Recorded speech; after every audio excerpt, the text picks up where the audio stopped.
you can put a comment.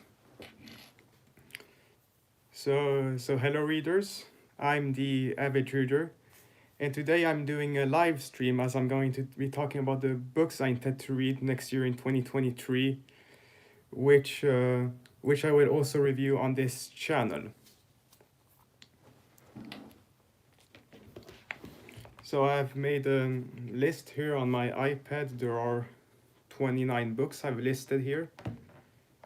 And I've split it into 4 sections. So I've got the sections on global politics, a section on alternative history, a section on Thomas Sowell, and a section on historical fiction.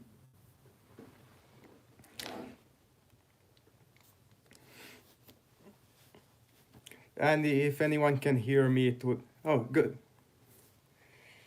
And can someone comment whether they can hear me clear?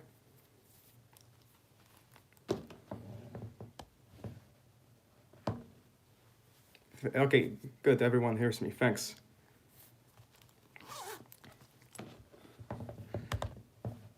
All right, good. People can hear me. So of the books I'm going to talk about, I have some of them with me, and some of them I do not have with me. They're in other countries, but I'm gonna have them soon. So I'm gonna start with the global politics section. So there are 10 books on this list. I do intend to review 12 books, so there will be at least 2 other ones that I will review next year. I haven't just determined yet which ones they will be. So let's start.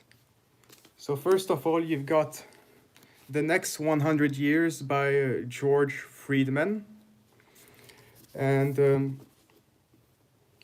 George Friedman is part of the Stratfor group, which is a bunch of geopolitics authors. So I believe that Peter Zihan and Robert Kaplan have worked here. And I've read things by Zihan and Kaplan, but I haven't read anything yet by George Friedman.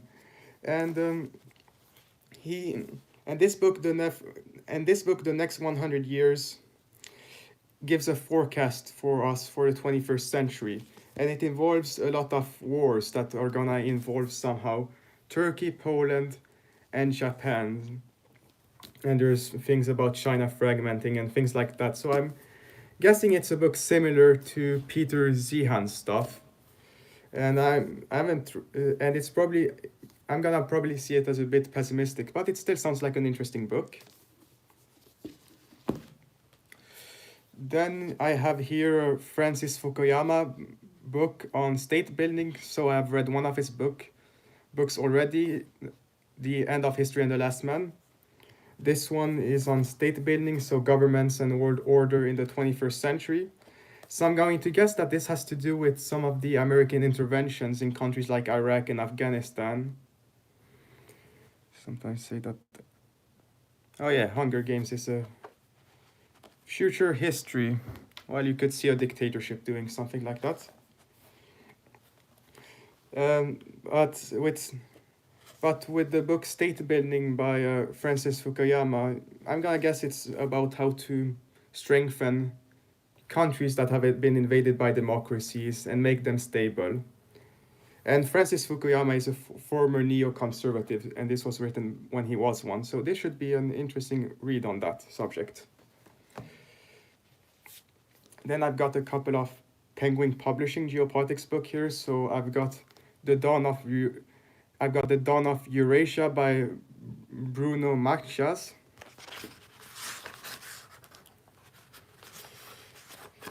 And I'm gonna guess it's about Eurasia. So I'm gonna guess he focuses a lot on Central Asia, as that is an important part now in Eurasia, and the Belt and Road Initiative will be probably discussed in here. Thank you, comment.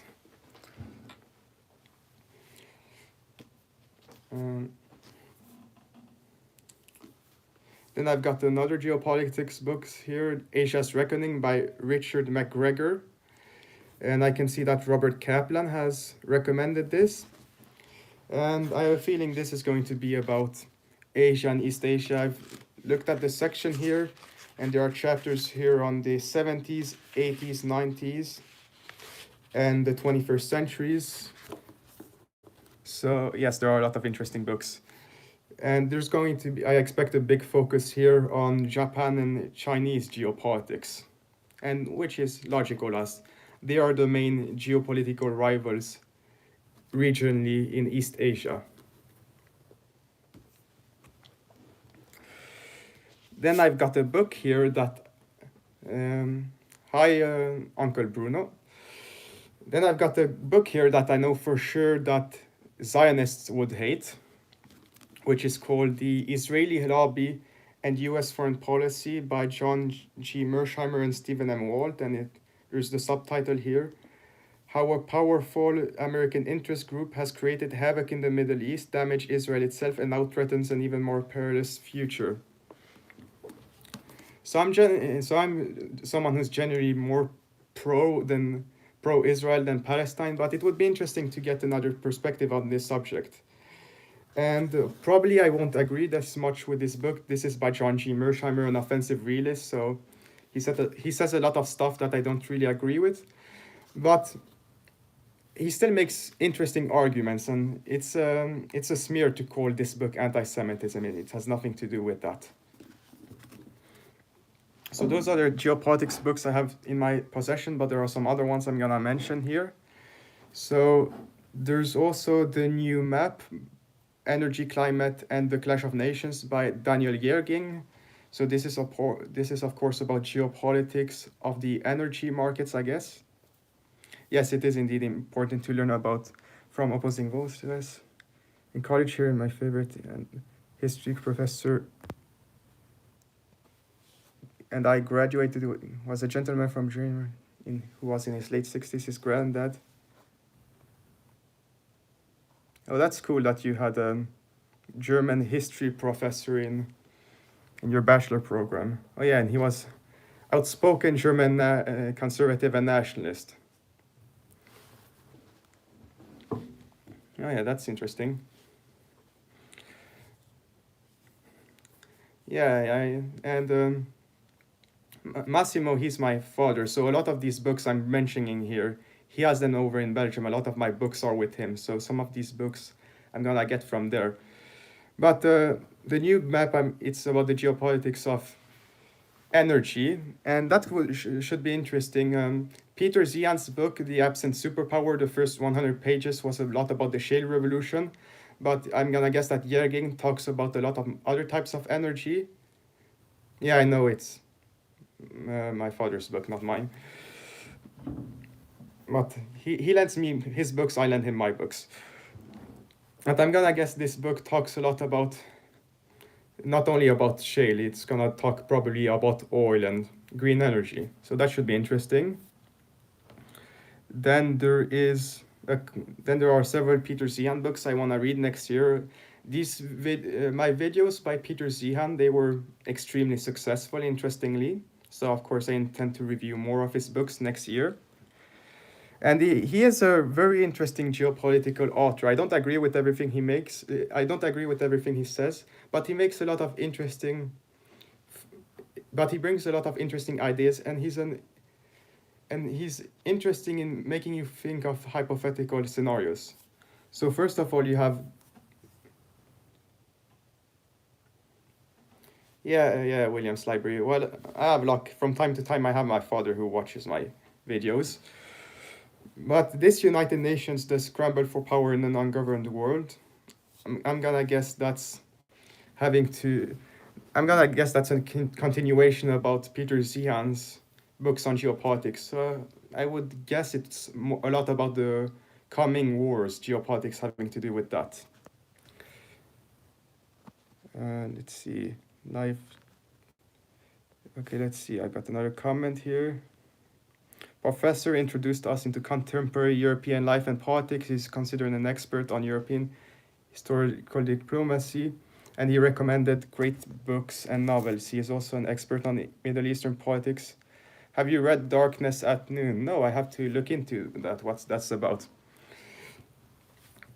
A reason I read a lot of these geopolitics, and also the reason I read a lot of geopolitics books and history books actually is because I had a history and global politics teacher, and he recommended me some books in the school library. So a lot of the books I've reviewed on this channel actually come from the school library back when I was in high school in Sweden. So professors really do, so teachers really do encourage us reading if you're actually interested if you're actually interested. And then there's another Peter Zihan book. You have The End of the World is Just Beginning, Mapping the Collapse of Globalization. And one of my commenters in the Absent Superpower wants me to read this book. And this book, I'm gonna guess, focuses especially on the end of globalization. So since 2016, you've had a bunch of since 2016, you've had a bunch of elections electing populists who are in favor of tariffs, and also COVID, and then you've also had COVID that has constrained globalization. So you are having a collapse of globalization, but I'm not sure how far it will go. I hope that it will be restricted, that it won't go too bad, because if we have a lot less globalization, we're all about to become a lot poorer. And then the final global politics books I'm gonna talk about is Monsoon, The Indian Ocean and Future of American Power by, oh no, it's not the last book, but it's second to last. Monsoon, The Indian Ocean and the Future of American Power by Robert Kaplan. Robert Kaplan is a great geopolitics author. He wrote a great book on East Asian countries called Asia's Cauldron. Talks about Taiwan, Malaysia, Singapore, and the Philippines. And I've also read another book by him called The Coming Anarchy, which I will have a review out by that tomorrow on Sunday. And he writes in a very persuasive way. So I don't agree with all of his arguments, but most of the thing he writes is common sense, or actually makes sense a lot. So I intend to read Monsoon, which is about the Indian Ocean, and I've heard it's kind of a companion book to Asia's Cauldron. Live chat. Let's see. So Great War for Civilization, The Conquest of the Middle East by Robert Fisk, also good, apparently recommended by former colleague. Haven't read it. Yeah, it could be an interesting book. I wonder if that's more geopolitics or history. So and the last geopolitics book I have on this list is called The Crucible of Nations, The Geopolitics of the Caucasus, written by Peter Zihan and George Friedman and Lauren Goodrich. So my high school final essay, extended essay, I wrote that on the Nagorno-Karabakh region, which is a disputed region between Armenia and Azerbaijan, who have gone to war over it, and that's in the South Caucasus. So I'm actually very interested in the geopolitics of the Caucasus region. It's very interesting. You've got two Christian democracies there, Georgia and Armenia. You've got a secular Muslim dictatorship, Azerbaijan, which has a lot of oil. You've got regional players like Russia, Turkey, Iran, Israel, and in the North Caucasus you have all these Russian Muslim republics who may rebel against Russia. And this was written a decade ago, so it sounds like an interesting geopolitics book, although I'm sure that a lot of things have changed. Oh, very long book, over 1,300 pages and very small characters. Well, I guess I'm not gonna read that anytime soon then. I only read a 1,000-page book a year or so. Now I'm done with the global politics section, so I will move on to the alternative history section.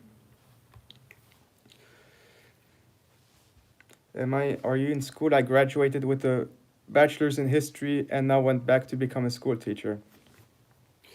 Well, let's see. I'm not in high school anymore, but I am in university now. So I study history in the Netherlands, and it's a lot harder than high school, of course, but you study more interesting things than you study in high school. Let's see. Now I got another mention. There is one Buddhist republic in the Caucasus, the the president governor was a Justin Tusius. Oh yeah, that's true. There's, I think it's called Kalmykia or Kalmyk Republic or something weird like that. Yeah, there's a Russian Republic. You're in European Russia. That's actually Buddhist somehow. Yeah, I think it's called Kalmykia. I don't. I have no idea why there is a region in Europe, in European Russia, but that is Buddhist. But somehow it is, and apparently it's also in the Caucasus.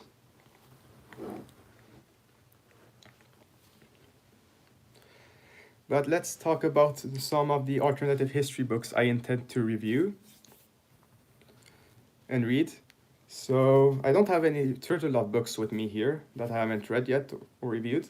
So there's the Yiddish Policemen's Union by Michael Chabon. I was thinking about maybe reading this month, but I decided to read In the Presence of My Enemies by Harry Turtledove instead, which I will review next week.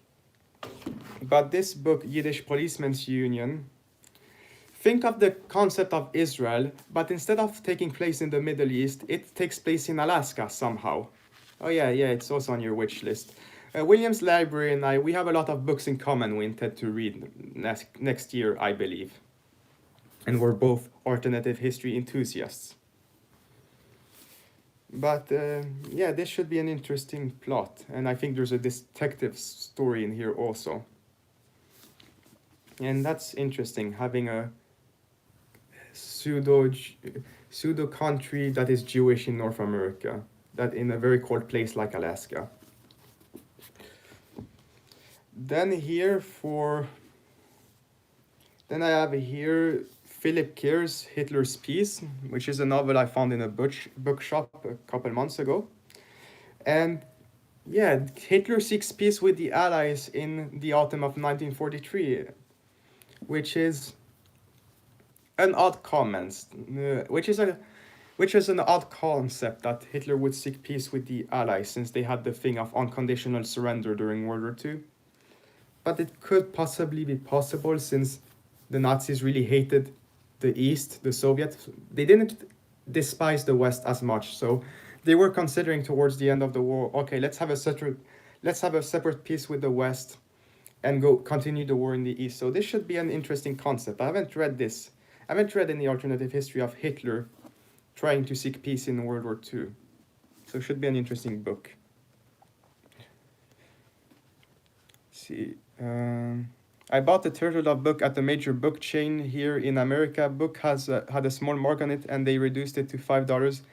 It takes place in the world where the Middle East has the Enlightenment. Oh, I'm gonna talk about this book later on. And Europe in Modern Time is a series of war-torn tribal nations. Yeah, I'll talk about this book soon. Actually, yeah, I can talk about it now. So the next book is, the book mentioned in the comments is actually called Through Darkest Europe by Harry Turtledove. And this is an interesting concept where you have the Middle East being enlightened and Europe being a backwater. So the reverse of what we have today, where the Middle Easterners keep killing each other while Europe is developed and advanced. And I watched a review on this a while back, and I remember it talking about how Thomas Aquinas here is not an enlightened guy, and this leads to Europe being backwards. So that's an interesting concept. The Islamic world was actually more culturally and intellectually advanced than the West in a while. I'm currently doing my Middle Eastern course in history. I'm currently in the process of doing the Middle Ages course in history. And something that is odd is that there's more religious there's more religious tolerance in the Islamic world during the middle of the Middle Ages than in Western Christendom. You actually have tolerance for smaller Jewish, maybe not Jewish, but you have tolerance for so-called Christian heritage sects. So yeah, that's plausible that the Islamic world would not have been backwards. You just need to change something central in the culture 1,000 years ago or so.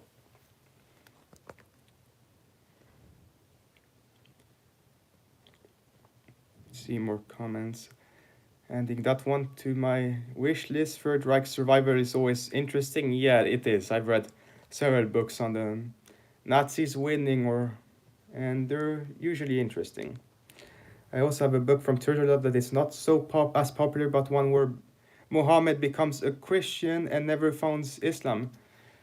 I've heard of that book somewhere, I think, a while ago, but I don't remember what it's called. Yeah, that would be an odd thing if Islam never existed because the Muhammad didn't convert to Islam. Because you take out Muhammad out of the equation and you don't have Islam. And let's see what more. Oh, then there's the Days of Infamy duology by Harry Turtlelove. So it's two books, Days of Infamy and End of the Beginning. And in this alternative history, you have actually the Japanese. Not only do they bomb Pearl Harbor, I believe, they actually take Hawaii. So the Japanese occupied a bunch of islands in the South China Sea during World War II. In this book, they also occupy the Hawaii Islands during World War II, which sounds like a brutal plot since the Japanese are quite brutal governors, similar to the Nazis. Then there's a very recent Turtlelove book that came out this year in summer. It's called 3 Miles Down, and it's similar to the aliens invading Earth in the World War scenario, except that they're attacking Earth during the Watergate scandal in the Nixon administration. So 3 Miles Down is I guess it's a blend of sci-fi and alternative history, and that should be interesting book to read. Okay, let's move on. Oh no, and then there's other Harry Turtlelove book. It's called you have the War That Came Early series, and the first book in that 6-volume series is called Hitler's War. So I watched a video on it which talked about that book series as very bad, but I don't agree always with other booktubers on what the quality of a book. So I'm ready to read Harry Turtledove's first book, The War That Came Early, Hitler's War, and then read on with the series if I like it. And this book is about what if instead of the Munich conference succeeding, you would actually have World War II start over Czechoslovakia towards the end of 1938. As during the Munich conference, the world was extremely close to starting World War II. And it was just because the British really wanted to placate the Nazis that war did not break out. Okay, let's move on to some non-Turtlelove books here that is alternative history. So next up you have The Years of Rice and Salt by Kim Stanley Robinson. And this is a big book, big novel of I think 700 pages.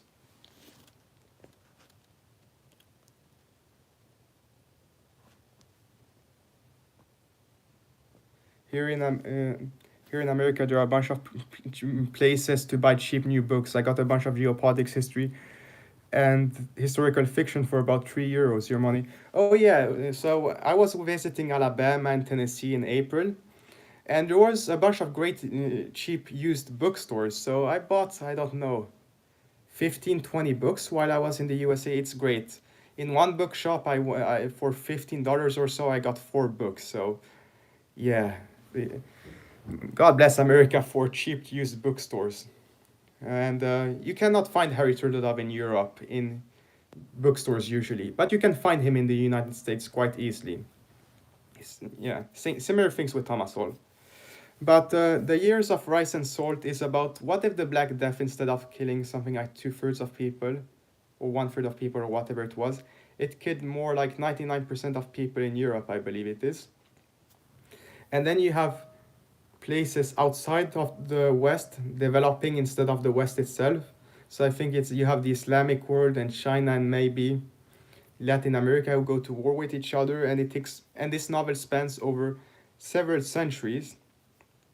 I think I've heard mixed things about this book, so I'm not sure what I will think about it, but it should be interesting since the Black Death was a big event in history, and there's an argument actually that the Black Death happening accelerating the development of the West as you had less farmers, so their wages had to rise because of that, so they became wealthier because less people existed.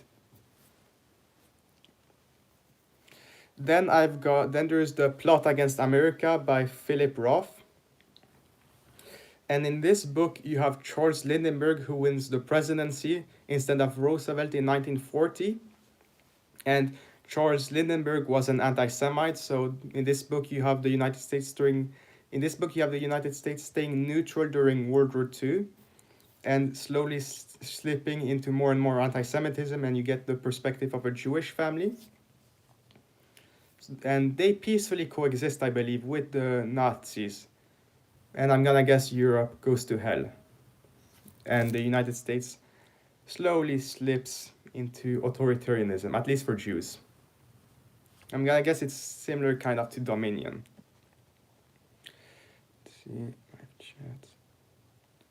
Let's see, more comments here. What do you think of personal alternate histories? What if I was never born, did not meet my wife, took another job, time to travel? This comment with this. Oh yeah. Well, if most of us, if we're never born, it wouldn't change that much in history when we think about it. I mean, I'm sure there are some people, if they die, some people who have been aborted, they would have changed history. But things wouldn't change that much. Like, yeah, those stories, I don't know, that could be interesting. But there's a concept that's brought up in Stephen King's 11/22/63, where you have a guy who asks another one, okay, what if I go back in time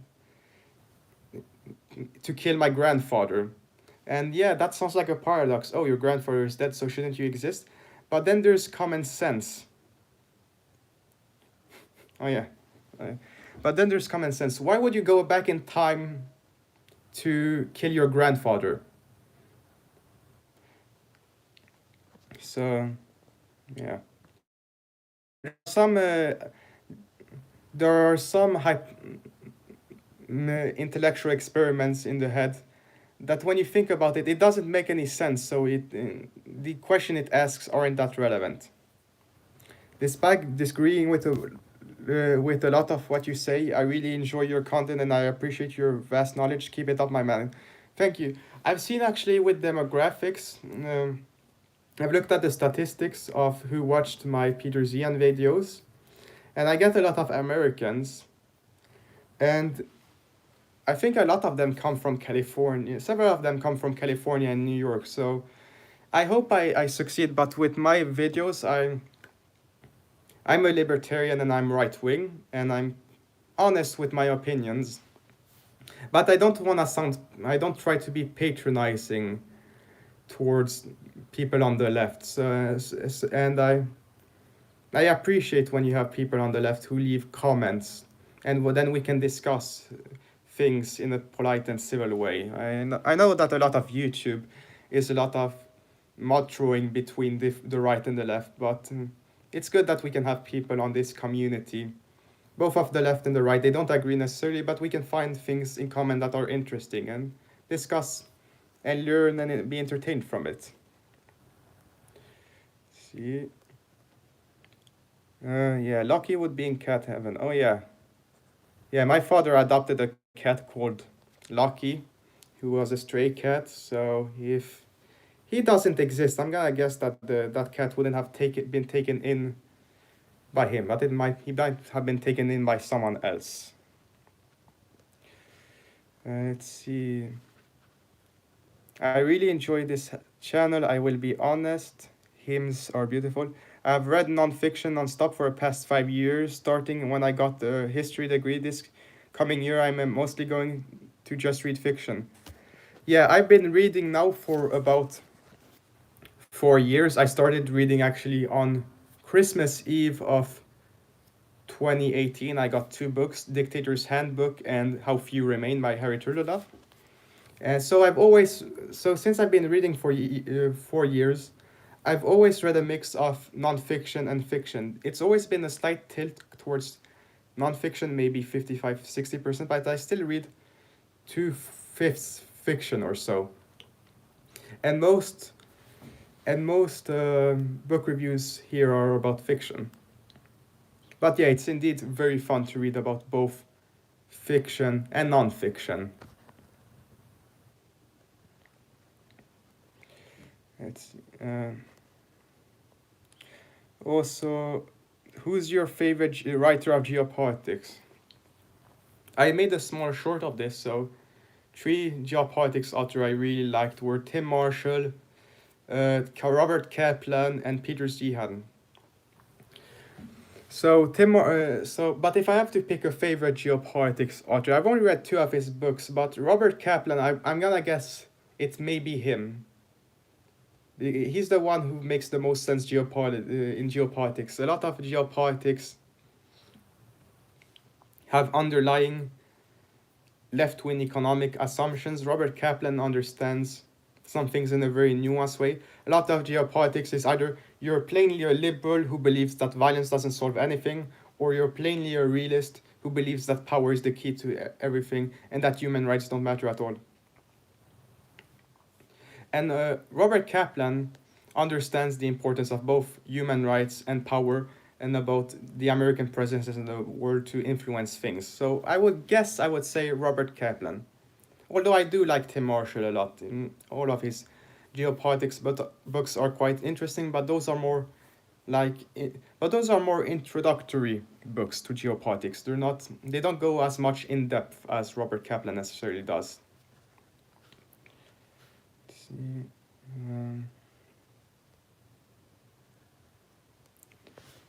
Let's see next. Oh yeah, my father also says Robert Kaplan. Yeah, great geopolitics author.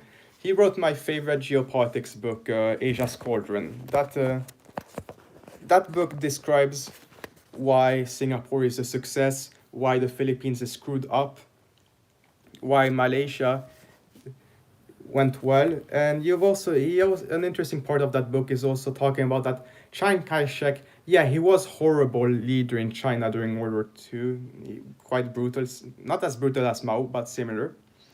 But after World War II, Chiang Kai-shek as the leader of Taiwan really improved the standard of living of his people, and he set in motion a process that eventually led to Taiwan becoming probably the freest and one of the richest countries in Asia. Let's see, top chat. Akimimbo Gaming. I'm from London, by the way. I am a rightist Muslim. Oh yeah, that's interesting.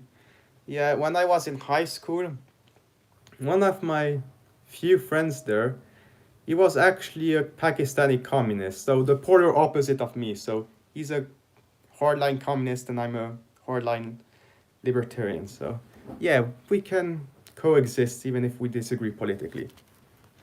See next comments. Okay, my father Massimo recently finished In Europe Shadow, recommended. Oh yeah, that's another book by Robert Kaplan. It's about the geopolitics about Romania, so that could be something I review next year, but we'll see. Hey, before you read a lot of Harry Potter, oh yeah, before my continuous reading spree that started 4 years ago, I had 2 phases of reading. I read all the Harry Potter books a few years back in middle school. So from 1 to 7, I read all of them in English, and I liked them. But then I stopped reading, and I also read the Robert Mushamore books called Cherub. I think there are something like 17 volumes. And I read them in a mixture of English and French. So yeah, I have had reading phases before I started reading extremely a lot in Christmas 2018. But it's only been since Christmas 2018 that I've been reading continuously, where I read for pleasure at least something every month. I think since Christmas 2018, I've been reading at least a book a month, and in practice a lot more. Yeah, I probably barely read anything in 2017 or 2018. In 2019, I read 32 books. In 2020, I read 87 books. In 2021, I read 68 books. Now I've currently read 57 this year, so in 2022, so it will probably be 58. So yeah. Let's see. More chat. My hymns are beautiful. My history professor always had us read books or would personally recommend certain books if we were interested in certain topics. Yeah, I like that when the teachers recommend you books, but usually what they assign you to read are among the most boring things you can think of. So in high school, I read a lot of books, but I also took English literature where we had to read several books, and some of them were good and interesting, but most of them were quite boring. You get short stories about Africans who hate the West. We had to read The Great Gatsby. That's the worst book I read last year. Um, what else did we have to read? We read a Haruki Murakami book. That was fun. That was interesting. So yeah, signed books by teachers. That's a mixed bag. All of the books I love to read, history and geopolitics books, I read them because the teacher recommended them during the summer, but it was voluntary. See, hymns are beautiful. After graduating, I'm going to study in Europe, but my German professor told me that I had to be careful, as many of the history professors there were extremely leftist and were not objective. Aren't professors everywhere in the West extreme left? And I think it's less bad in Europe than the United States, actually. Which, by the way, hymns are beautiful. I wonder, which state are you actually studying in for now? Just curious. Um, but my experience so far of university in the Netherlands, it has been that it's a lot less politicized than in the United States from what I've seen. I've seen that professors in the United States are very politicized. I don't know to what extent that's true.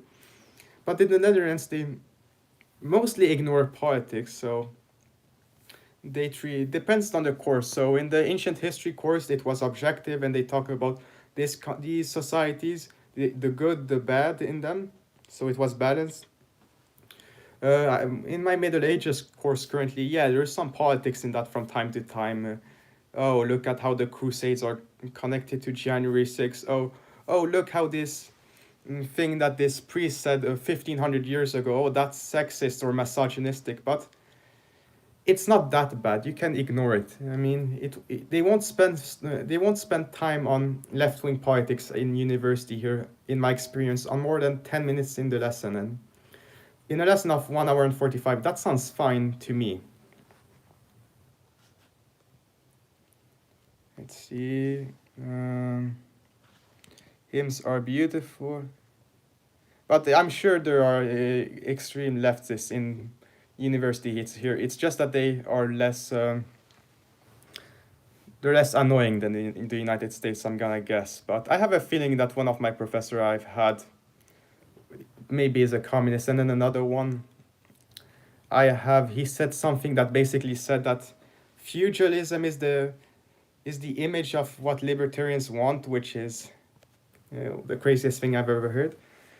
Hymns are beautiful. I want to study in Germany, by the way. Oh yeah, so I went in the International Baccalaureate program in high school, and there basically, if you pass, you're guaranteed to come into most Dutch universities. But the same was true with Germany, so I could have gone and studied in Germany also if I wanted to, but I guess they don't have the same Anglophone culture as in the Netherlands, where half of everything here in the Netherlands is in English in university. Let's see. I'm getting a lot of comments here, so we're taking a small break from talking about the books on this TBR, but that's fine. It's also a Q&A. Williams Library. Yeah, this video may go over, this live stream may go over an hour, but that's fine. This is fun. Williams Library. I was made to read George Washington Square by Henry James in school. It was definitely one of the most boring and unrewarding books. Still, it was interesting to read an anti-romance about a spinster. Yeah.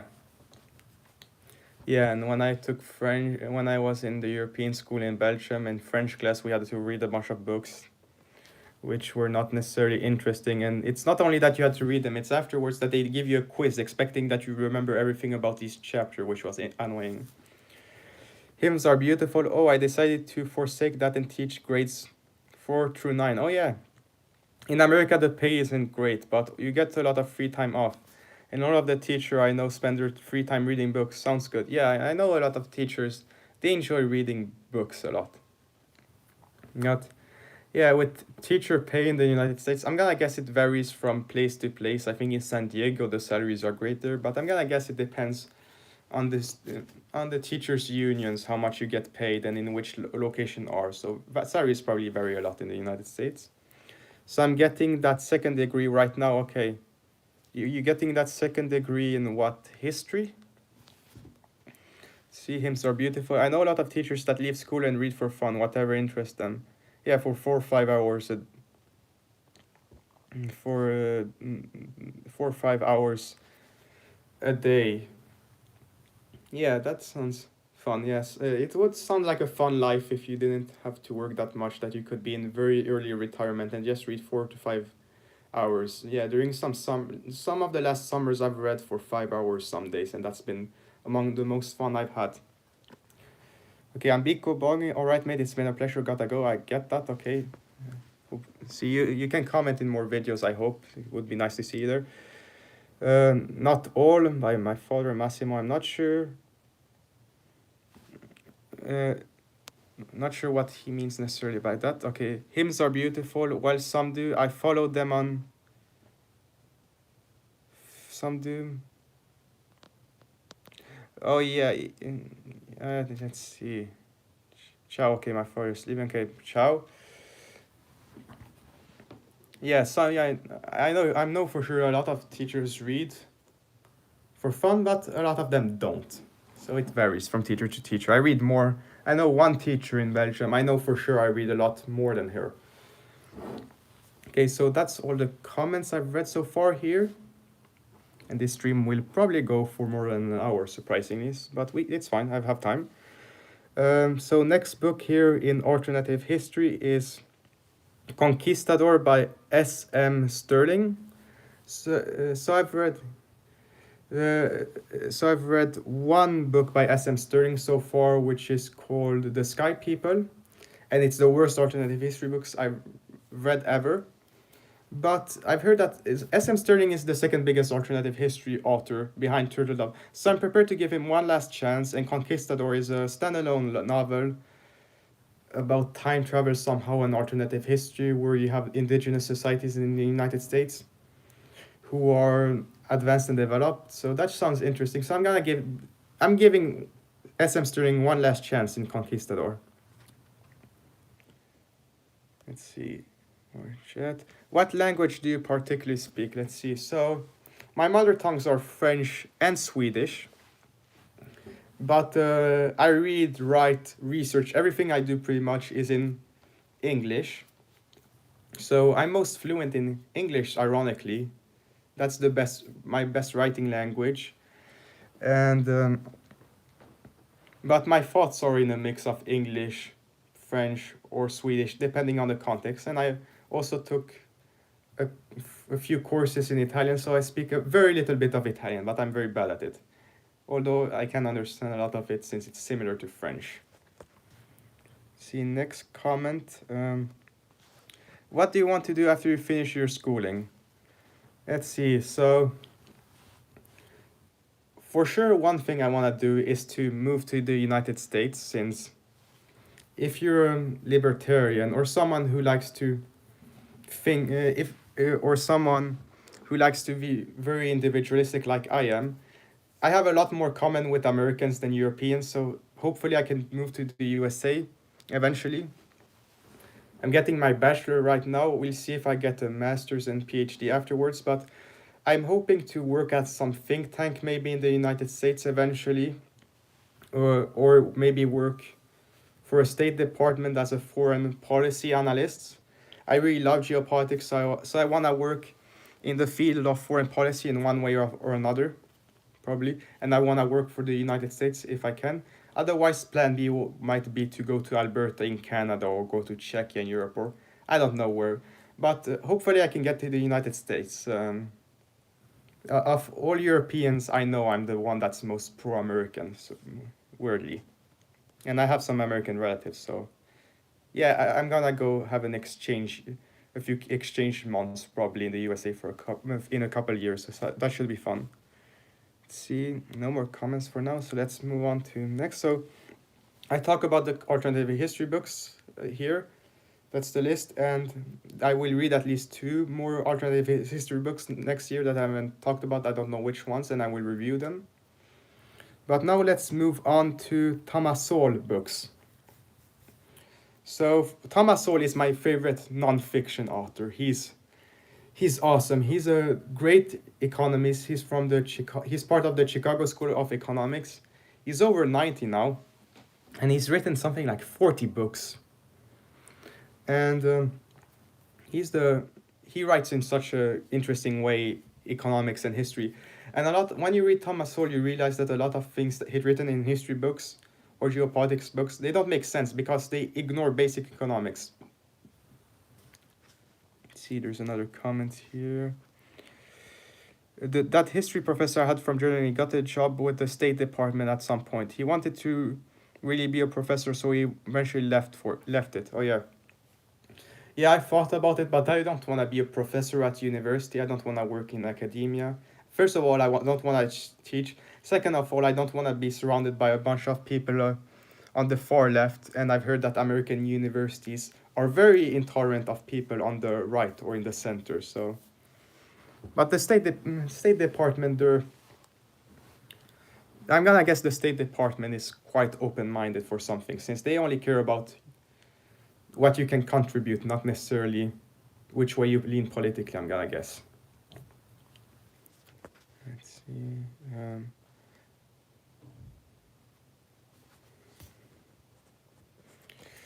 But the first Thomas Sowell book I want to read probably is the Thomas Sowell Reader. I got that in a used bookstores in Tennessee. Got about 10 books there. It was great. But the Thomas Sowell Reader is a collection of essays by Thomas Sowell on a wide range of topics. I know he talks about gun control and some other things, and I've watched a few videos with extracts from the Thomas Sowell Reader, so I want to read that soon. Hopefully I have read that and reviewed that at the latest by February. I hope so. Let's see. Yeah, that's what he said. He was an outspoken German, and the American state hired him. Yeah, I mean, the American state have hired some very odd people. I mean, former Nazis have worked for the United States government. Yeah, I mean, you've got Werner von Braun, for example. I know that. A lot of NASA and a lot of the CIA. They're former Nazis, I believe. But at least as long as they can't implement Nazism in the United States, if we can utilize them to our benefit, who cares? Okay, and then the next Thomas Sowell book I want to read, which I also got in that used bookstore, is Wealth, Poverty, and Politics. And I'm gonna guess it talks a lot about, it's an international perspective, so it looks at why different groups and states succeed, why they're rich, why they're poor, and then the politics, how they're influencing this. So a lot of countries, they have politics that doom them to poverty when they think that their policies are actually going to create wealth. And I've heard also this book is an introduction to Thomas Sowell Culture Trilogy. So Wealth, Poverty, and Politics, I want to read that within half a year. And then the next Thomas Sowell book, which I don't yet own, by the way, that I want to read, is Applied Economics. And it's in the same vein as Economics, Facts and Fallacies, and Basic Economics. So if you think of that as a trilogy, Applied Economics is the third book. And I believe the subject is thinking above stage one. A lot of politicians and pundits, they think of, okay, how will this help me or this group or that group? But they don't think about the long-term consequences. So I'm gonna guess Applied Economics is a lot about long-term economic consequences. So that should be interesting. And I want to read at least 2 more other Thomas Sowell books next year in 2023. I don't know which, so maybe I'll read The Housing Boom and Bust, which is a theory by Thomas Sowell that the Great Recession in 2008 is linked with the subprime mortgage crisis that was instituted under Clinton, and the Fed made some things worse. And then you had Bernie and Frank who screwed up the economy, and then they blamed businessmen for it. So yeah, should be that I maybe will read that about the Great Recession, Thomas Sowell book about the Great Recession, housing boom and bust, or I may start reading Thomas Sowell Culture Trilogy, which is a big history books about different cultures. I know they talk about Nigeria, the Ivory Coast, different countries talk about colonialism, what was bad, what was good. But so if I like wealth, poverty, and politics, I probably read that. You've got race and culture, migrations and cultures, and conquest and cultures, and those books were written in the 90s. And those are the books that I want to read by Thomas Sowell that I know so far. There may be more, I don't know, but we'll see. I don't want to read books like The Vision of the Anointed, which are just dedicating to say the left is bad. That's boring. I like Thomas Sowell for history and economics, not just because he's a pundit. But the next section, the final section I want to talk about here is historical fiction. So here you've got, so you have one book here I want to read is Steve Berry, The Kaiser's Web. This I got at my high school graduation, by the way. And this is historical fiction somehow. I don't really understand what it's about, but the back page here says, a secret World War II dossier might not only rewrite history, it could change the political landscape of Europe forever. Two candidates vying to become Chancellor of Germany, one patriot, the other a usurper, stoking of flames of nationalistic hate, and they may find some weird evidence. I'm not sure what this book is about, but it could be interesting. Serious question. What is your opinion on managing finite resources? Do you agree that infinite growth thinking from some wealthy people is not healthy? Okay, so this has kind of to do with climate change and finite resources. So I believe a lot in incentives. So if we have to incentivize people to not destroy some parts of the environment, I'm fine with that. It's just that the environmental movement exaggerates things a lot. So, but let's see, what was it you said? What is your opinion on managing finite resources? So the concept of finite resources is actually a little misleading. People have talked about peak oil every decade, that we're gonna reach it, but it never occurs. So how finite resources are, it's not clear. Yeah, sure, fossil fuels may be finite, but there are always alternative resources. That's one of Thomas Sowell's points in his book Basic Economics, one of the best economics books. Big book, 600 pages, but explains everything well. So yeah, sure, there are some finite resources, but we also have resources that can replace them and that there are alternative uses. And probably resources are not as finite as you think, Williams Library, I'm gonna assume. There's more oil than people realize. Do you agree with that infinite growth thinking from some wealthy people is not healthy? Okay, so controversial statement here. I kind of believe in infinite growth. I really hate Greta Thunberg's view that the myth of eternal growth. So yeah, I think we can continue to grow repeatedly. It's just that we have to change some things in the environment. So that would mean, for example, okay, we're gonna stop using coal. We're gonna replace coal with fossil fuels, and eventually we're gonna replace coal with fossil fuels with nuclear energy. Then we're gonna replace nuclear energy with green energy eventually. That's my view. But you can have continued growth, and it is necessary. I mean, I don't know that much about Indonesia, but I'm still sure that there are some parts of Indonesia that still need a lot of development. If you do not have continuous growth, you have some regions that are gonna stay relatively poor or quite poor, and we really need to develop some parts of Africa and Latin America and Asia. And some are developed enough. Taiwan is developed enough, but we need to develop more places like Vietnam. And then there are places that really need to be developed, like Cambodia. And I know that Williams Library is from North Sulawesi, which is a Christian port from Indonesia. So I'm curious here. So, what would you say in your experience, Williams Library? What would you say is the standard of living in North Sulawesi? Because I'm gonna guess economic development has not spread equally throughout Indonesia, and I know that Malaysia is more developed than Indonesia. Let's see. So basically, my answer to the second question is no. Infinite growth is fine as long as you're ready to take environmental factors into account. It can't be the only priority, but we can have incentives. So maybe a carbon tax is reasonable. Maybe we just stop taxing some things and tax the bad things. That could be a solution, probably. And you can have lawsuits against people who pollute, so that might be a solution. I'm not sure. I don't know. Yeah, that the subject of climate change and environmental limitations. It's complicated, and it's one of the subjects where I'm the least libertarian on. But still, I think we can find market incentives that solve these problems, hopefully. But I'm an eternal optimist.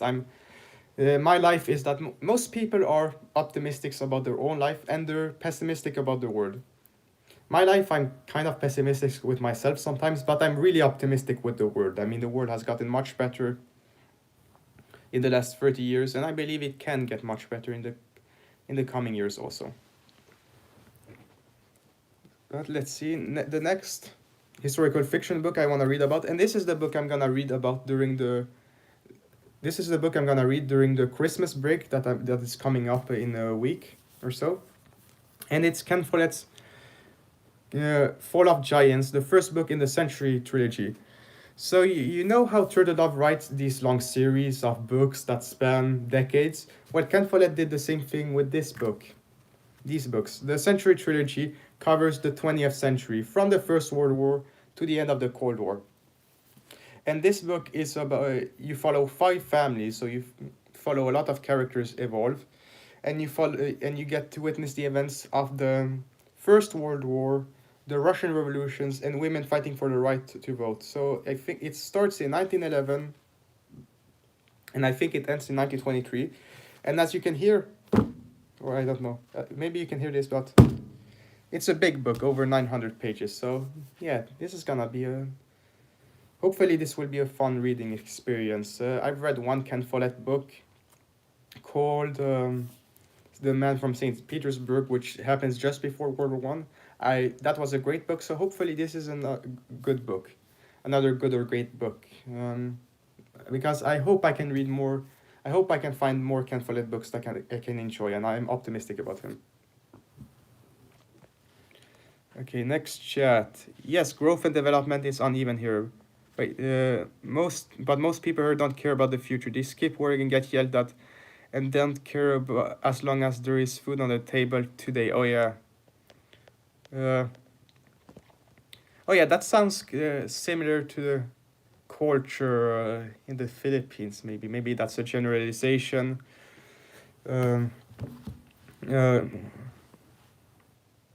They skip work. So in North Sulawesi, do people really try to avoid as much as do people try to avoid work as much as possible in North Sulawesi? And is the local government accountable there, or is it corrupt? I wonder. Read most of Ken Follett's Winter of the World, huge book, yeah. But that I believe it's historical fiction that takes place in the early modern era, or the Middle Ages. And the historical fiction I really love to read about is the late modern period, the contemporary periods. Early modern history could be interesting, but I really love historical fiction specifically about quite recent history, or maybe some historical fiction about ancient Rome.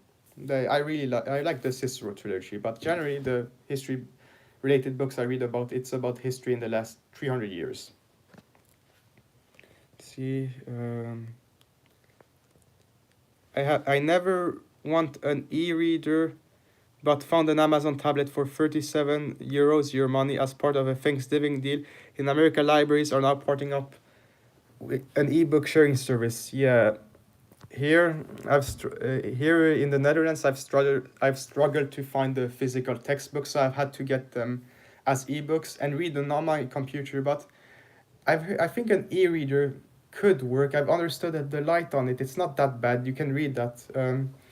I believe my English teacher, when I was in Sweden in high school, she said that, yeah, you don't need a night light with that, and the light is fine. So that's apparently an e-reader works fine in bed, but I don't know.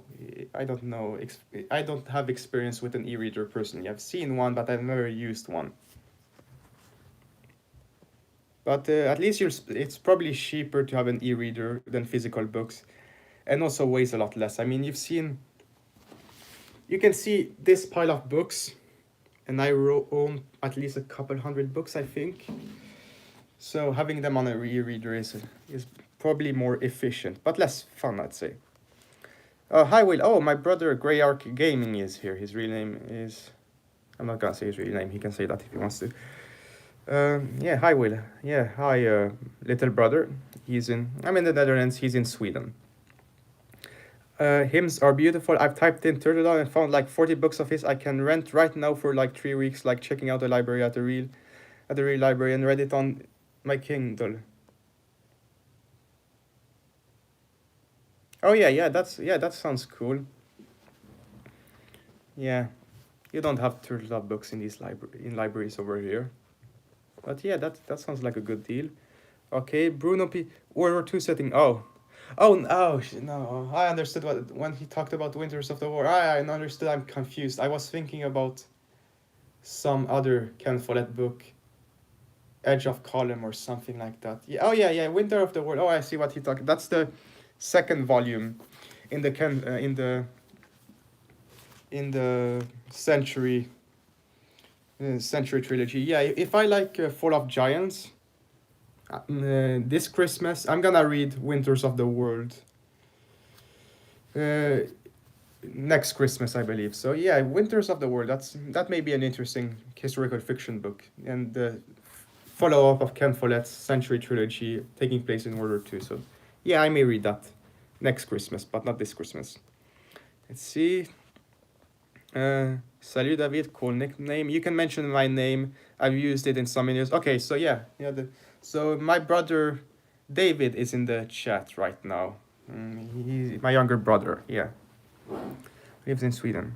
I don't understand. I thought Europe was far more intellectual than the United States, where I am at. I thought more people read. There are used bookstore like it in every town here, lol. Oh yeah, well the thing in Europe is you're in the United States. And in the United States you have only one language, English, and maybe some Spanish. But here in Europe you've got 30 languages or something like that. Yeah, I think there are 27 or so official European Union languages. So I'm in the Netherlands, and we're gonna say about half the books or a third of the books here are in English, and 2/3 of the book to half of the books are in Dutch. So yeah, yeah, people probably read here more than in the United States, but they maybe read in their own language. So I'm almost only read in English, probably over 90% in English. So when I go to a bookstore, I only want things in English. So bookstores in the United States are a lot better for me, since I can find actually what I want. And yeah, people read a lot in the Europe more than the United States probably, but they don't read necessarily more what I'm interested in than the United States. You won't find Harry Turtledove in Europe. You won't really find Michael Crichton. You'll find a lot of good history books are in Europe. Yeah, that's one thing. And a lot of Stephen King. But yeah, I prefer the American book section than the European one.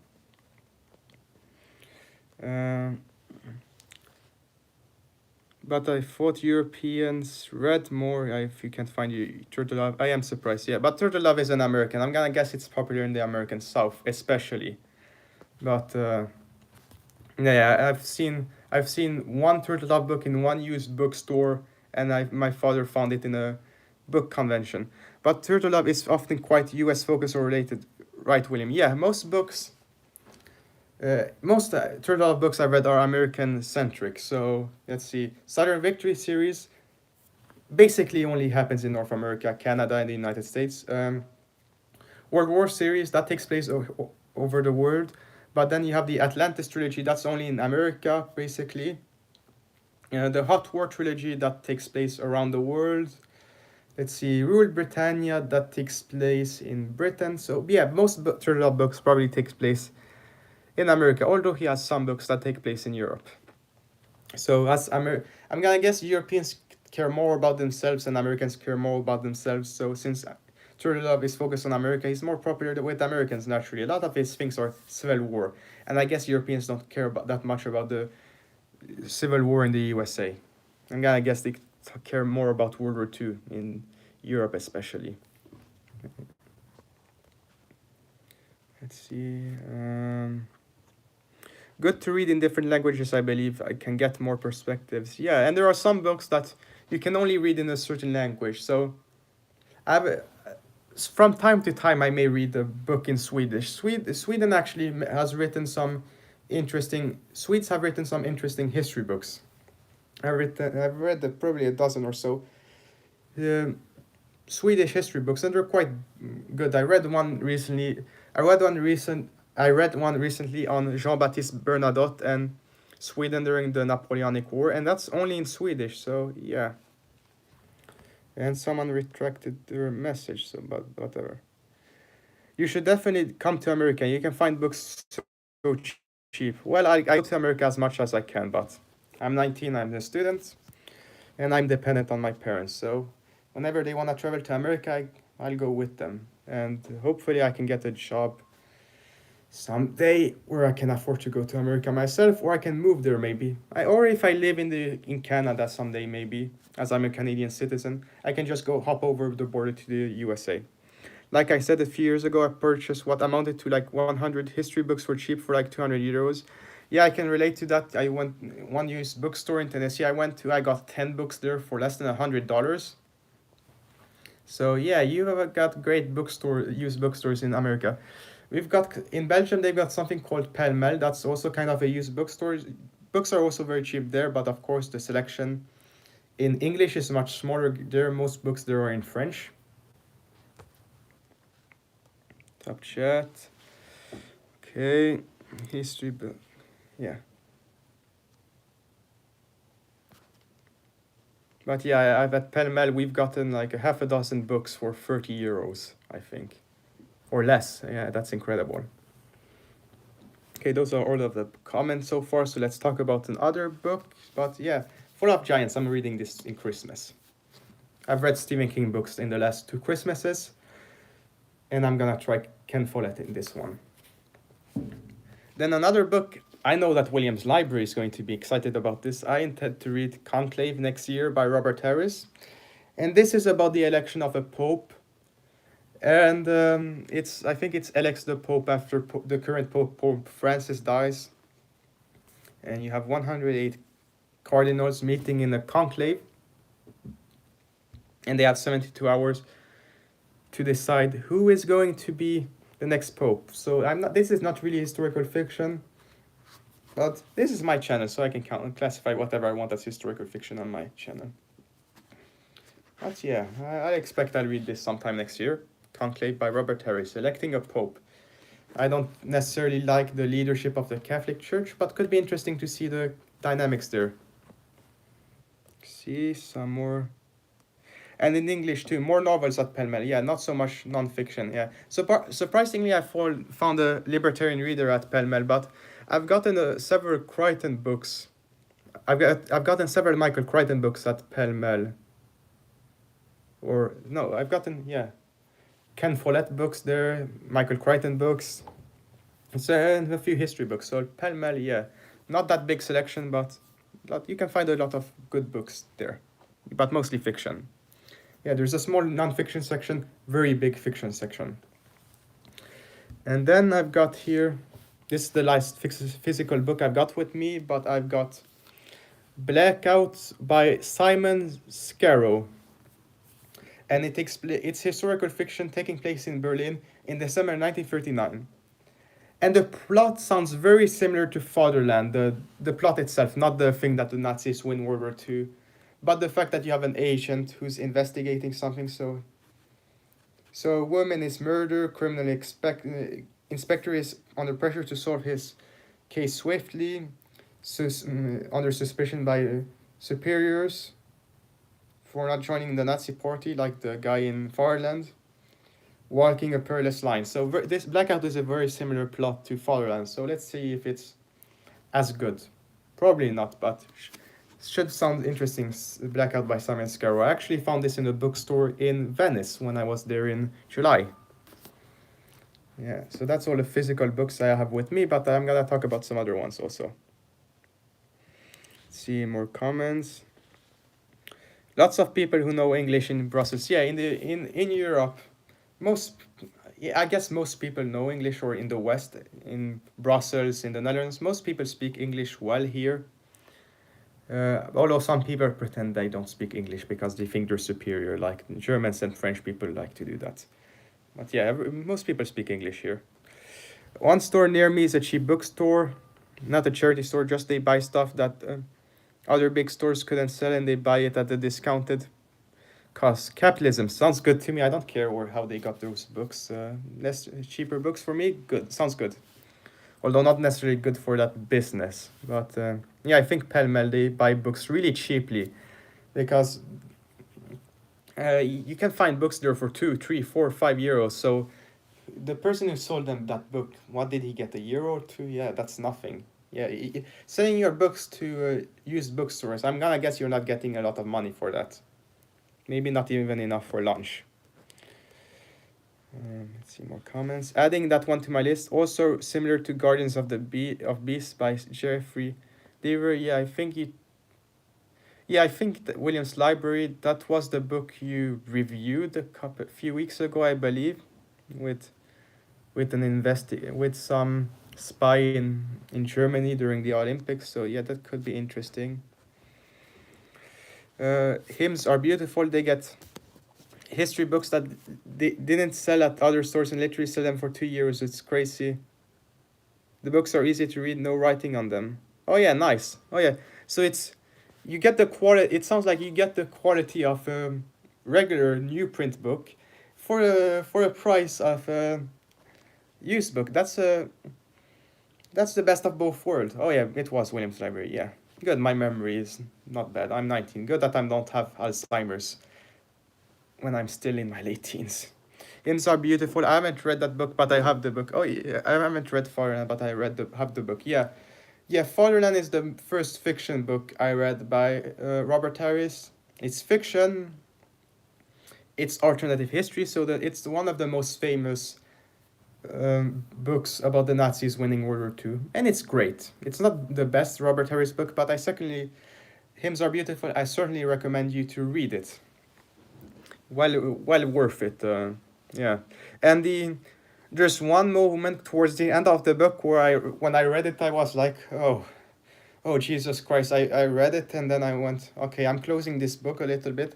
I'm gonna sit down, stare at the floor for a couple of minutes because there's a line in that book that's very, very screwed up. And sometimes I think to myself, do I really have any empathy or any emotions? And from time to time when I read fiction, I'm like, oh yeah, I do. Some things horrify me, not a lot. Some things that people find horrible, I find funny for some disgusting reason. But some things, every common human feels disgust or horrified from. And Fatherland has one moment in that. Maybe you won't find it horrifying, but I did. Okay, no more comments so far. Okay, next book I want to read is Pirate Latitudes by, next year, historical fiction is Pirate Latitudes by Michael Crichton. So Michael Crichton is my favorite, no, not my favorite, my next favorite author, my favorite sci-fi author. And he mostly writes sci-fi, but he also has written some historical fiction, although those books were mostly published after his death, unfortunately, a decade ago. But Pirate Latitudes Yeah, it's historical fiction about pirates a few centuries ago, so yeah, it sounds interesting. I read his book Dragon's Teeth, which is about the Bone Wars in the United States, where you have Indians also, and the Wild West in the late 19th century.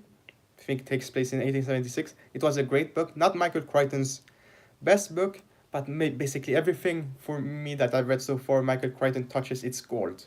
So I look forward to reading that also. Yeah, you can let me know if you like me to review more Michael Crichton books because I love reading him. The next book I wanna review here is, yeah, is this the one, the final one on the list? I wonder. Yeah, The Fear Index by Robert Harris. So me and my father almost own all Robert Harris books, everything that I haven't read, everything except Enigma. And he has The Fear Index, and I'm thinking about maybe reading that next year and reviewing it. So The Fear Index is about the Great Recession, I think. It's about a banker in Switzerland. And I remember some Robert Harris quote I watched about him in an interview. The thing with Rome is that they stabbed you in the front, and then the thing with the Fear Index here is that they stab you in the back. So yeah, that should sound interesting. His very recent historical fiction. So yeah, let's see. Pirate Latitudes, and I may read more historical fictions books. We'll see. I have more Robert Harris books to read. Maybe something by Ken Follett.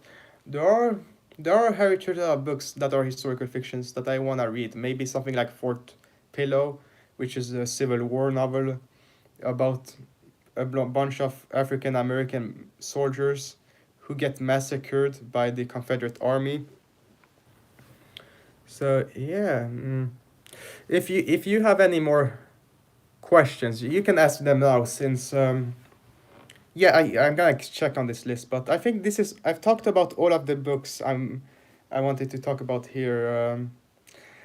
Before this live stream, and let me tell you that Emperor Lies will arrive on Monday. Oh, great for you! I've heard. I'm not sure. I've heard that you have problems with the delivery in Indonesia, but good for you that you're getting Empire of Lies. That's a similar novel to the Years of Rice and Soul, so that could be something I read next year. No promises. I have a lot of books to read here. 29 books. But while I wait for some questions and I check here, let's see. Have I talked about every book mentioned? Yeah, I think so. Yeah, okay. So if you while I wait for more questions, I can kind of talk about the direction of I want to take this channel. So a few days ago, I made some research in my analytics to see what you liked actually about this channel. And here's the thing I found out. So the most important metric on YouTube is watch time, by the way. And by the way, we're at 283 subscribers, so thank you all for this. In February, I reached 100 subscribers after almost 2 years. And now after a half a year or so, a little more, I have almost 300 subscribers. So thank you a lot for that. It really means a lot to me. But according to my research, I found 2/3 of my watch time is global politics, and almost half of my watch time is from Peter Zian videos. So I know that people really like those. And then you've got 15% of watch time that's alternative history, and then 7% that's Thomas Sowell, 2% historical fiction, 1% booktube videos, and 1% sci-fi. So those analytics have helped me think of the direction I want to take this channel. Before I reviewed Stephen King books, and I no longer do so because nobody cares about that. I've reviewed some history and economics books and people are not interested. So I know that people here watch this channel for global politics, alternative history, Thomas Sowell, and historical fiction mostly. But of course, there will be books I read that I won't review on this channel. Everything I read in Swedish won't be reviewed here. Some of the first videos I made are in Swedish, interestingly enough. But on this channel, in the coming year, you can expect probably 12 global politics books reviews, so one a month. Also, one book review a month relating to alternative history. You can probably expect half a dozen Thomas Sowell videos next year, so at least five Thomas Sowell book reviews next year. and 6 historical fiction book reviews, and then we'll see what other type of book related videos I'll make. But I know I want to read more Peter Zihan, John Mersheimer, Robert Kaplan, Ken Follett, and Harry Turtledove, of course, and Robert Harris. So let's see, there was a comment here. Actually, an interesting PhD study would be the rise of post-apocalyptic novels in the United States in the years of 2009-2013, with climate issues and the rise of American liberalism, etc. Yeah, that's an interesting comment. Hymns are beautiful. So, one of my first book reviews, which I made back in June 2020, was about the book Theories of International Politics and Zombies by what is it, Anthony Dresner or Daniel W. Dresner, something like that. And he wrote a geopolitics books and linked that to zombies. And what he talks about is that the search term of zombies has gotten really popular. And that book is a realistic scenario, and that book delves into different international theories of how a zombie apocalypse would occur in the real world. So, yeah. Not. But yeah, it's linked to climate, maybe. 2009-2013, yeah. That book was originally written in 2011, actually. But I don't know. Let's see if there's what more I can talk about here. I've talked about the books I've planned here on my list. Of course, I can mention that I'm currently reading In the Presence of My Enemies, and it's a great take by Harry Turtledove of what if the Nazis win World War II, and there are very big parallels between the Nazi Empire here and the Soviets during the Cold War. So there's a Führer here that's like Brezhnev. There's a Führer here that's similar to Gorbachev, and it takes place in 2010, and the German Empire dominates America and Europe and parts of Asia and North Africa. And you follow a family of closeted Jews who pretend to be good Aryan Germans. But I don't know. Are there any more questions? Ask them now, because I may be closing the stream soon. I originally intended this stream to be half an hour to an hour. We've been going for 1 hour and 22 minutes, I can see. But you can give me your thoughts so far, what you think of this live stream, because this was I'm more comfortable than I expected in live streaming here. I could do this monthly, possibly, like end of the month I talk about what I've read in the month. So towards the end of January, maybe I can talk about what I read in January, for example. Are you going to do more tags? At Williams Library. Well, let's say it like this. There are a lot of tags, so how about this? You can suggest me book tags to do, okay? Here in the live stream or in comments, in my community tab or in videos I'm making, and then I can make more book tags, or you can tag me, because there are a lot of book tags. I'm not sure which one I want, which is the next one I can do. But if you want me to make book tag videos, sure, I can make them. They're more personal videos than book reviews, so I sure can make more of them. Just suggestions would be very helpful.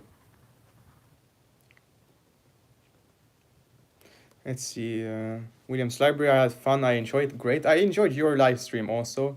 It was a little weird that only me was there, basically. Here, actually, I'm glad that I had several people, so... Yeah, we've had an Indonesian here, an American. My father has passed by, my brother has passed by, my uncle has passed by. A right-wing Muslim also was here who enjoys my videos, surprisingly. So yeah, my father, Massimo Piras, excellent, yeah, thank you. Hymns are beautiful. I now want to read more Turtledove. Yeah, you can see that 15% of all my videos, they're Turtledove books, and Harry Turtledove is my favorite author. Of all the authors I want to meet in my life, I really want to meet Harry Turtledove. He's not super popular like Stephen King, but I really want to meet Harry Turtlelove. He's the guy, he's the main reason I like reading. Harry Turtlelove. Thank God that he exists. God bless him. I think he's in his late 60s, early 70s. Hopefully he lives like Thomas Sowell and he lives into his 90s. Hopefully he's lucky. And I love his books of, oh yeah, they vary in size, so 300, 400, 500, 600 pages. But they're written in such an interesting way. Turtlelove is the epitome of crossing over fiction, non-fiction. So you get a lot of history with Turtlelove and a lot of fun thrills and a lot of good intellectual stimulation by some of the things you read. If you read the World War, something I've thought, for example, the World War series where aliens invade Earth. I think that's the best way. It's the biggest argument ever I've read against anti-Semitism. I think that if you read the World War series, you may empathize with Jews in that book. So, yeah, Turtlelove such a great author. My father, please do it more often. Monthly would be great. Yeah. Yeah. University is hard, but sure, I probably can find one Saturday where I can do it. I did get some work for university done today, and I don't have to study a lot, and a few hours, a couple hours a day usually. I'm very productive, so yeah, I can probably find time for a live stream. And Saturday seemed to be a good time. I was thinking of doing it maybe as Thursday, but Saturday, yeah, that's great. And I did this live stream at 4 o'clock in the Netherlands, since I know I have viewers across the world, Europe, America, in East Asia. So this may be the sweet spot for having people who are awake across the world watch this. So that's good. Let's see. Goes to sci-fi conventions. Yeah, I know that Harry Turtlelove goes to sci-fi conventions, but I only think he does so every year or two, and he only does those in the United States, I believe. But there's a comic convention I've gone to several times in Belgium, Comfax, and I really wish that Harry Turtlelove would go there. I really want him to sign my book or shake his hand or just talk to him. It would be an amazing experience. Yeah, this is me geeking over Harry Turtlelove. Yeah. Yeah, I think with all my favorite authors, I think they're all on the left. But the thing is, I don't care if you're on the left. If you write good books, they're worth reading. So yeah, and Turtlelove is a nuanced author, and he writes some things that would be extremely controversial and politically correct. But he does so in a great way. And he gives the perspective of both the good guy, the bad guy, the oppressed, the oppressor. You understand how a racist thinks. You also understand how a persecuted minority thinks with Harry Turtlelove. Let's see more comments. I want to contact Robert Harris to thank him for inspiring me to write my book. Oh yeah, I've got that. I can show you the book that. Thanks, William Library, again for this. So William's Library, or aka William Smith's, from Indonesia, was nice enough to send me his alternative history book himself. A personal copy for me. I'm one of the only persons blessed to have a copy of Indonesian alternative history about what if the Dutch Empire actually stayed in Indonesia. And it was a good alternative history book. I'm glad I read it. And it's short and concise. And I reviewed this on my channel a couple months ago. Let's see. Yeah, contact Robert Harris. Here's a fun fact about Robert Harris. So, when I was in high school in Sweden, my first year English teacher said that he used to live next to the brother-in-law of Robert Harris in England. So he's seen him a few times, I think, my former English teacher. He's seen Robert Harris. And yeah, that would be fun. I thought about, it could be fun to interview Robert Harris. I don't know, if we're lucky, if one of our channels gets big enough on BookTube, we might have the opportunity to interview someone like Robert Harris. We're not gonna get the opportunity to interview Harry Turtlelove. He barely does any interviews. I've watched them all on YouTube. So yeah.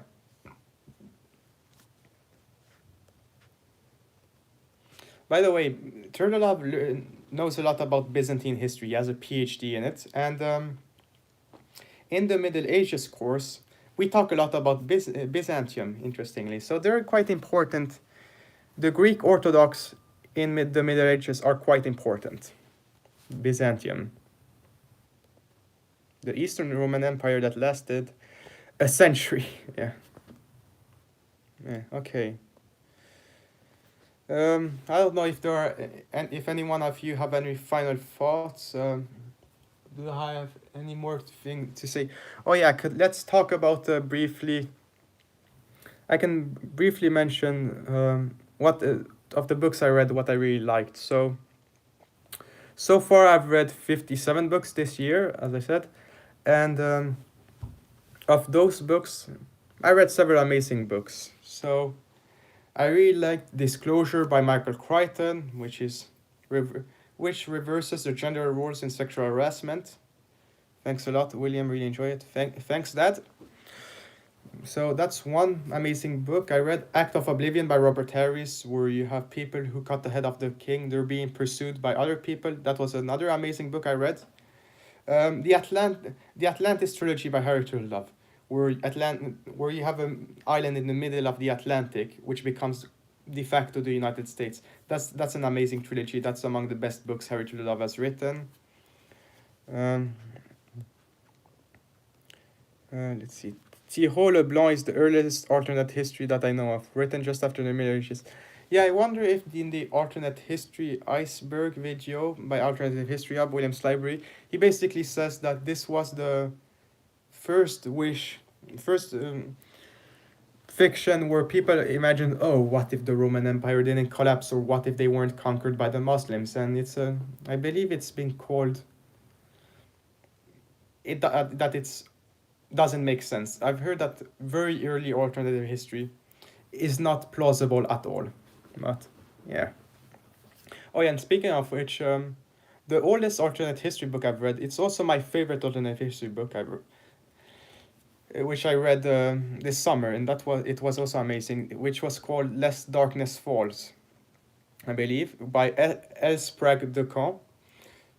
And this book inspired Harry Turtlove, by the way. And here you have a guy who accidentally time travels back to Italy. And it's a century or two after the Western Roman Empire has collapsed. And here he basically does things that prevent the Dark Ages, and it's kind of plausible.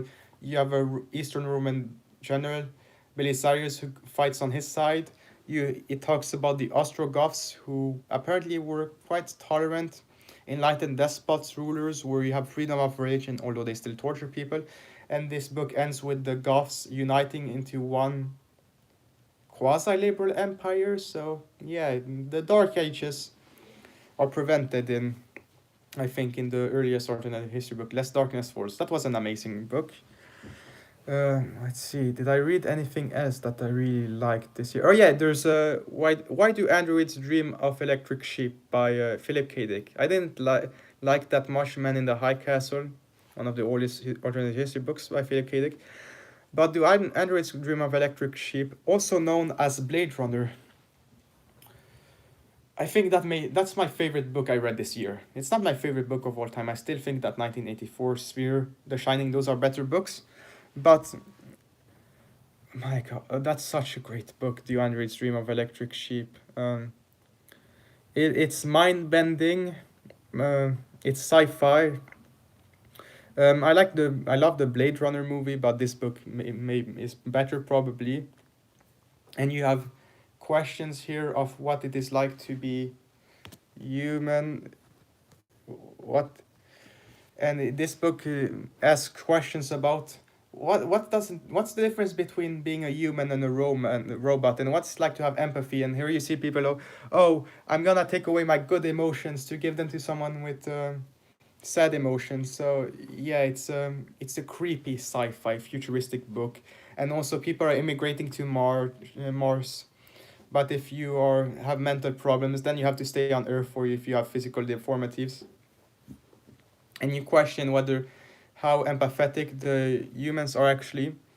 In that book, the android Rachel, yeah, she does something as the towards the end that's sociopathic, and it's people have animals that are electronic, and people want to have real life animals, but they no longer exist. So it's quasi dystopian, quasi sci-fi book, but it's such a good read. If you have to read one sci-fi book, I mean I love Crichton. He's written some amazing sci-fi such as Jurassic Park or Sphere, and Sphere is my favorite sci-fi book. But if you want to read Sphere, you should read Why You Do Androids Dream of Electric Sheep.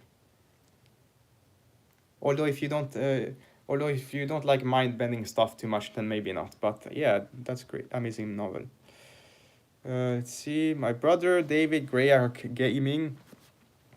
I've written a book more than 20 pages 2 years ago that I never finished, which I've edited a lot since, and I still have a copy of the text, and I have the text on a USB key. Here's a fun fact. So I love reading, but I'm a bad writer. I don't write books. So I wrote a series of books called Dynasties or Dynastic. I made two editions. So first I wrote a trilogy where you have a society established in the Pacific called Kamanko.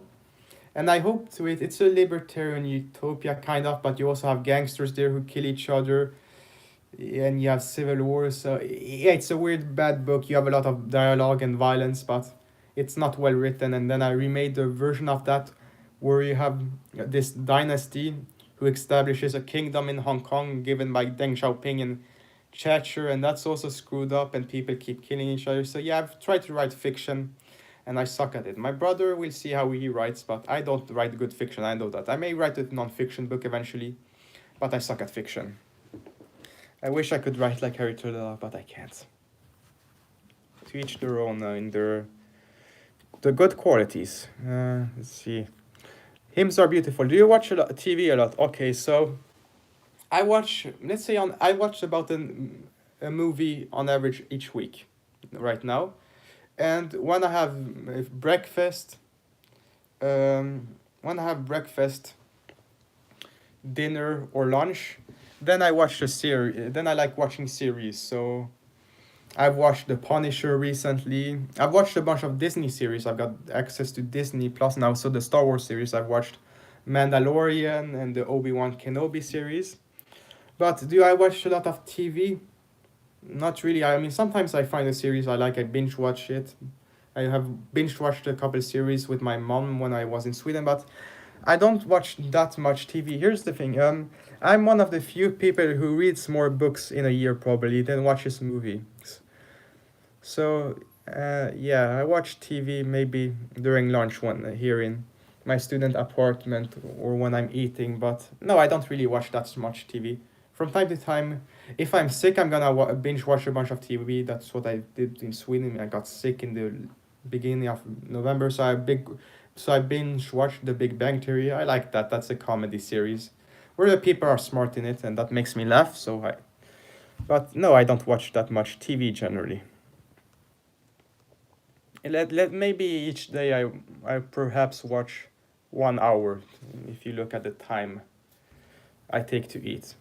But TV itself, I don't really watch that much. I watch a bunch of YouTube, a lot of YouTube throughout the day, and on a variety of subjects. But no, I don't watch really TV. Yeah. Let's see. So are there any other questions? We've been going now for almost 100 minutes now. 98 minutes. Wow. And we still have 4 viewers watching. So anything else people want to ask? Because otherwise I might be closing this screen. Okay. Have you read For All of Mankind in 1983? What the, wait, I'm sorry. William's Library is 1983. Is that a novel actually? Or a movie? What? Have you watched For All Mankind or 1983? No, I have never heard of them either. No, never at all. No. I've watched a bunch of gangster series. Oh yeah, my father made a smiley face. No, so I've watched those things like The Sopranos, Breaking Bad, Better Call Saul. What do you plan to do for the rest of the days? Well, I eat lunch, dinner. quite early usually, so it's 5:39 here. I usually eat at 5, but what am I going to do for the rest of the day? So probably what I'm gonna do the rest tonight is that I'm gonna take my a bunch of chicken wings I have that I can heat up in the microwave. I'm gonna watch 1983 is a Netflix Polish alternative history TV series. Gnocchi. No, I'm not gonna have gnocchi. I'm gonna have.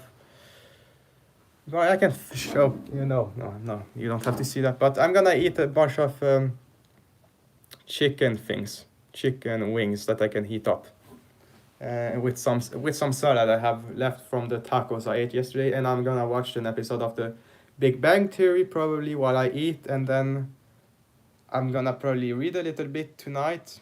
I'm gonna go to bed probably at around 12:30. Yeah, smiley face, my father again. Yeah, laughing. And I'm trying to get my driver's license, so I'm gonna practice on theory questions, do 65 multiple choice questions tonight. And yeah, by the way, I've been trying to get my driver's license now for over a year. Wait, probably not for sure. Wait, I'm not sure what do you mean the question? I'm not sure what you mean.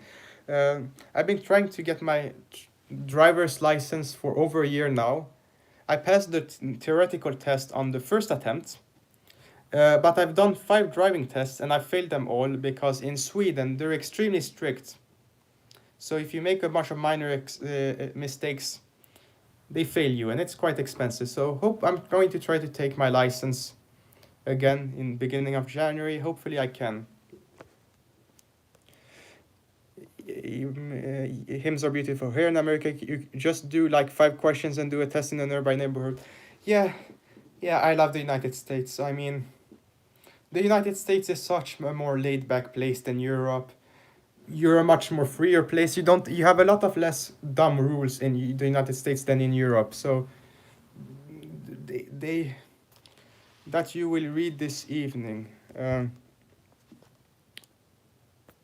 Let's see this reading I'm going to read In the Presence of My Enemies by Harry Turtlelove a bit, at least 30 pages hopefully, at least before bed a little. I don't think I'll watch a movie tonight. I watched one yesterday. I actually watched Sphere which is an adaptation from my second favorite book, Michael Crichton, and that was okay. It was decent, but it's not as amazing as that novel. But yeah, I'll be reading this probably a bit and doing some I have a bunch of routines, so I keep myself busy in the night. And of course, when I read here, I'm in my student apartment here in the Netherlands. There will be people outside here who are probably drunk. So yay, yeah, hopefully I can sleep tonight. Let's see, anything more? And you just practice parallel parking. Oh yeah, I'm not that good at parallel parking. But yeah, I've practiced at it, so yeah, that should be fine. But parallel parking isn't common in America. Well, it is common here in Europe. Parallel parking, it's like expected that you can know that. They won't test you on it necessarily, but yeah, you're supposed to know how to have. In Switzerland, you are mandated to have a handgun. I was tempted to ask my switchbacker to show his. Oh yeah, well, you used to be mandated to have a gun in Switzerland. I think they changed that 10 years ago or so. And you used to be able to carry a gun through a concealed carry permit there in the Switzerland, but unfortunately, in my opinion at least, they had a referendum in Switzerland, should you be allowed to carry guns, and they voted no. So now you no longer have the right to bear arms and carry them around in Switzerland. You can still conceal carry guns if you have a permit in the Baltic states, in Czechia, and of course in the United States you can carry guns quite easily if you're in the right states. So another thing I like with the USA, I don't have to go to New York. I can just go to the mountain states or to Texas or to Florida, carry a gun with people leaving me alone, getting cheap books, being able to get a driver's license without pulling my hair out. So yeah. Yeah, that one thing about the United States, I hope couldn't they just have some easier immigration laws, at least for people who really love America. But there are so many people who want to immigrate to the in the United States. So I want to understand why why they have strict immigration laws there. Let's see, any more comments? Yeah, you were Williams Library, you were tempted to ask your Swiss banker to show his, but I'm gonna guess even if the Swiss bankers are armed, they probably are, but if they are in Indonesia, they wouldn't be. But if maybe yeah, if you went to a bank in Switzerland, I guess they would be armed probably here. And they used to have extreme privacy banking laws there, but they changed that I think in the 90s, so no longer. Yeah, things are changing for the worst a little bit in Europe, not as fast in the United States. So the United States for me is a kind of a partially a utopia compared to Europe. I know it isn't, but yeah. I was visiting his home. He is managing my inheritance, of course. Of course, he's managing your inheritance. He's a Swiss banker. Why didn't I think about? Yeah. Oh yeah. Yeah, I remember there's a Swiss. They go to a Swiss bank in fatherland, and the banker doesn't answer any questions about because privacy concerns. So yeah, I don't know if you have any other questions. Oh yeah, by the way, among the other things I'm gonna do tonight, of course, I go on walks. So I got a wristwatch last Christmas, so I try to get 10,000 steps. But in the past week, it's gotten really cold, so I'm only probably gonna get 8,000 steps today, or a little more, but not 10,000. But I'm gonna go at least for a 15-minute walk tonight, even if it's going to be freezing. So yeah, too bad. Yeah. I go crazy if I don't go outside a couple times a day. I need my fresh air. If I don't get a half an hour of fresh air, I feel sick for some reason. And students in my class, apparently they feel fine, but yeah, that's just me. I'm just curious, for people in the chat, what's the videos I made that type of videos I made you've enjoyed the most? If you can answer that. Yeah, because I understand I do book-related content that's quite different from each other. So I know that global politics and alternative history don't have that much to do with each other. Thomas Sowell and historical fiction don't have that much to do with each other. So I have a varied audience. But I'm curious, for you personally here, the viewers here, which videos do you appreciate the most? Your alternative history and historic fiction novels. Yeah, all right, yeah, Williams Library, okay. I know he's not here, but there's a Brazilian guy who comments on my videos sometimes, Luis Pavinelli. I know he appreciates my Michael Crichton book reviews. My father, Massimo Piras, the Turtle Loves, and the Geopolitics one. Yeah, oh yeah. Yeah, the most successful videos, Turtle Loves and Geopolitics, yeah. Yeah, I love alternative history and Turtle Love. And Geopolitics, the books, they're varied in quality, decent to good usually, but they're very interesting and thought-provoking. So yeah. Okay. Well, unless there are any last comments, I may cut off the stream here. Do I have anything more to think about? I'm not to talk about. I'm not really sure. And we've been going for almost 2 hours. So yeah, we could.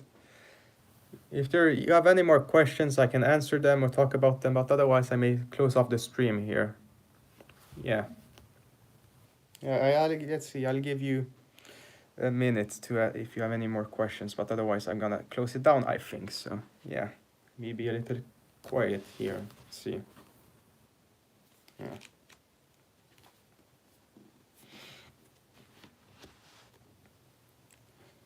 Yeah, so while I wait for whether to close the stream soon or answer a few more questions, I can let's briefly just talk about what I read in general. So of the books I've read this year, it's been a mix of global politics. I've read a bunch of history books. I've read some economics. Okay, I hope to see you in future live streams. Bye for now. Okay, I see that people enjoy my live streams, so I expect I will do them more. Maybe not each month since I'm busy, but I hope to do live streams several times a year at least. And they are a lot less stressful than editing book reviews. It's a lot much more chill. I mean, my book reviews take a lot of work, but by Williams Library, yeah, I spend several hours on my videos usually. Let's say a couple hours on average, and sometimes it takes less than about an hour to make a video or a little less. But my Peter Z and book review, I think that took half a dozen hours. So yeah, live streams are more chill. That's nice. But if no one else has anything more to say, I think I may cut the stream here. Let's see. Yeah, let's see. All right.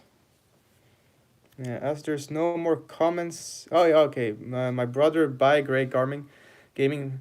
Yeah, thank you, David, my brother, for showing up. I don't know why. Okay, and I see people are leaving the stream, so I'm going to say goodbye. This was a fun live stream. Maybe I'll do a second one in January and February if I find the time. I hope you enjoyed this. Otherwise, I'm the Avid Reader. I will see you soon. There will be a book review, The Coming Anarchy, tomorrow on Sunday, Robert Kaplan Geopolitics book. Next week on Sunday, I will be reviewing In the Presence of My Enemies. I'm not sure, but I'm gonna try to have videos coming out during the Christmas break also. Hopefully I can keep up this weekly video process that I've been keeping up since May. Otherwise, if there aren't any final comments, I'm the Avid Reader. Oh yeah, one moment, okay. Father, Lisbeth is connecting. All right, okay, so my father's girlfriend is connecting.